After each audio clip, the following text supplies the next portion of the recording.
There is a method of attention that was deliberately hidden. Not because it was mystical, not because it required years of preparation. It was hidden because it worked too well. When a handful of people can train their minds to learn 3 times faster than everyone around them, the gap becomes dangerous. Those who controlled information understood this. They restricted access not through force, but through careful silence. The technique itself is simple, deceptively so. It operates on a principle that modern neuroscience has only recently begun to map. But practitioners centuries ago knew it through direct observation. The human attention system does not fail because of weakness. It fails because of how it has been built. Every distraction you experience begins not in the world around you, but in the anterior cingulate cortex, a region that monitors for conflict between what you intend to do, and what your mind wants to do instead. When that conflict reaches a threshold, your attention shifts. Not because you chose to shift it, because the system was designed to shift it. This is where most methods fail. They try to suppress the shift. They train willpower. They use discipline to force the mind to stay. But suppression creates tension. Tension amplifies the very signals you are trying to ignore. The more you resist distraction, the louder it becomes. This is not a flaw in your character. It is how the system operates. Forcing focus is like holding a spring compressed. Eventually, it releases. The method that was hidden does not suppress. It intercepts. It works at the level where attention begins to fragment, before the shift completes. There is a window, brief, measurable, roughly 200 milliseconds. In that window, the mind has registered the impulse to distract, but is not yet committed. If you can meet that impulse with a specific type of awareness, the shift never completes. The mind returns, not through effort, through precision. This was taught in closed training halls during the Edo period. Not in temples, not in monasteries, in the private compounds of certain sword schools that served no lord. These were masterless fighters who survived by being better than anyone who challenged them. They could not afford distraction. A single lapse meant death. So they developed practices that removed lapse entirely. They did not train harder. They trained cleaner. They learned to recognize the exact moment attention began to drift and developed a reflex to return it without thought. The technique was called Seigen no Metsuke.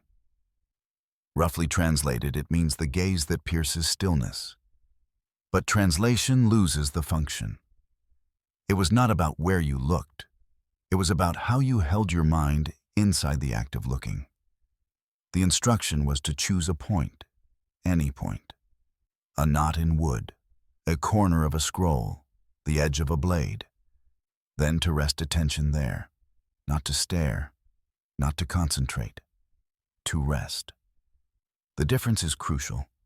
When you concentrate, you contract. Muscles tighten around the eyes. Breath becomes shallow. The mind narrows, but also hardens. This creates fatigue within minutes. Seigen no Metsuke required the opposite. The eyes remained soft. The body remained loose. Attention was placed on the point the way you might place a hand on a table. Present, but not pressed.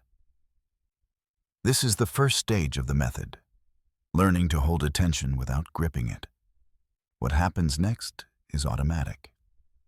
The mind will attempt to move, not because the task is boring, because the default mode network, a system of brain regions active during rest, begins to assert itself. It generates internal narrative, memory fragments, planning sequences, hypothetical scenarios. This is not distraction in the usual sense. It is the mind doing what it believes is its job, maintaining a sense of continuity, building models of self and future. The default mode network is not an enemy. It is simply incompatible with the kind of attention required for deep practice. In that moment when the network activates, there is a sensation, subtle but distinct. Practitioners described it as a fading, as though the point they were attending to became less vivid, less immediate. Most people do not notice this fading because by the time they recognize it, they are already somewhere else, already thinking about what comes next or what happened before. The method teaches you to catch the fading at its beginning. The instant the point loses clarity, you return. Not forcefully. You simply place attention back. The same way you placed it initially. Softly, precisely. This return is the second stage. It is not a correction. It is a repetition. And repetition is everything. Each time you notice the fading and return, you are training a pathway. The brain learns that the return is the pattern. Attention drifts. Attention returns. Drift, return, drift, return. After enough repetitions, the return becomes faster, then reflexive, then nearly instantaneous. The gap between drift and return shrinks until there is no gap. Attention simply stays. This is how the 300% increase occurs. Not because you are focusing harder, because you are eliminating the intervals where focus is absent. When most people practice something, they believe they are practicing for the full duration of the session. But measurement shows otherwise. Attention fragments, sometimes for seconds, sometimes for minutes. The actual time spent in contact with the tasks is far less than the clock time. If your attention is genuinely present for 30 minutes out of a 90-minute session, you have practiced for 30 minutes. If you can reduce fragmentation and stay present for all 90 minutes, you have tripled your effective practice time. Same clock, 3 times the signal. Feudal administrators understood this. There are records, though few, of edicts that restricted certain training methods to authorized schools. The language was vague. The reasoning was clear. A population that could learn 3 times faster would outpace the systems designed to control information flow. Literacy was already regulated. Access to texts was monitored.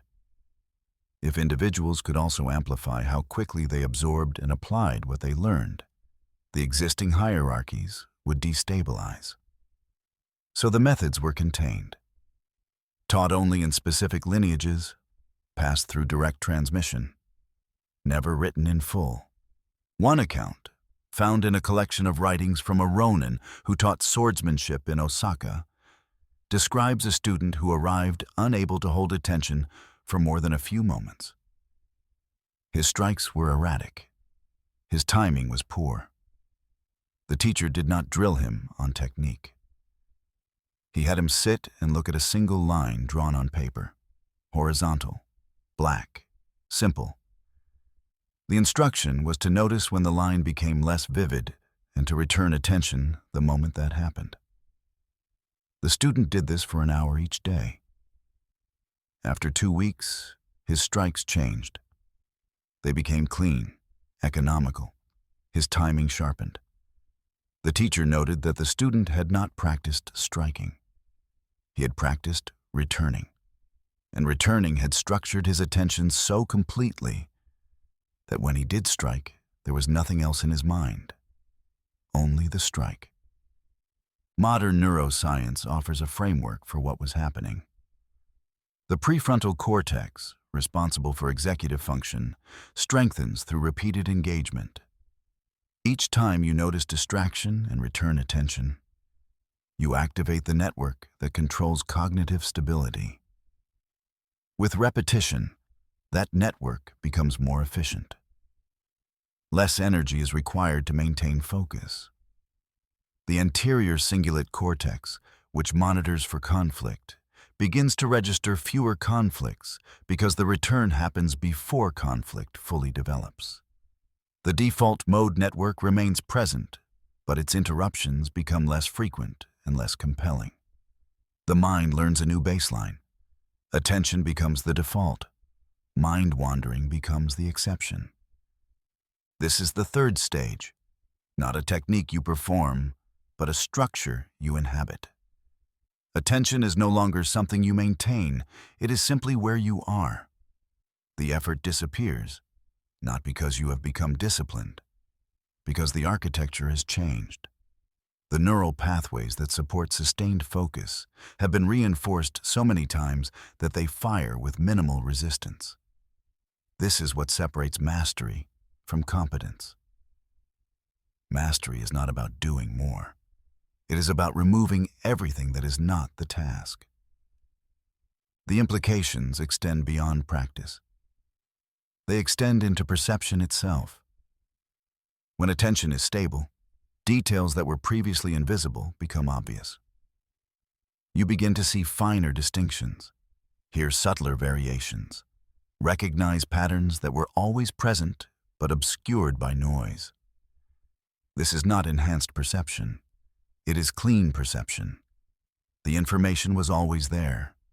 You were simply not present enough to receive it. Seigen no Metsuki does not give you new abilities. It removes the interference that prevented you from using the abilities you already have. There is no secret knowledge required, no special state to achieve. The method is mechanical. Choose a point. Rest attention on it. Notice when it fades. Return. Repeat. The difficulty is not in understanding the method. The difficulty is in sustaining the practice long enough for the change to take root. Most people stop after a few sessions because nothing seems to happen.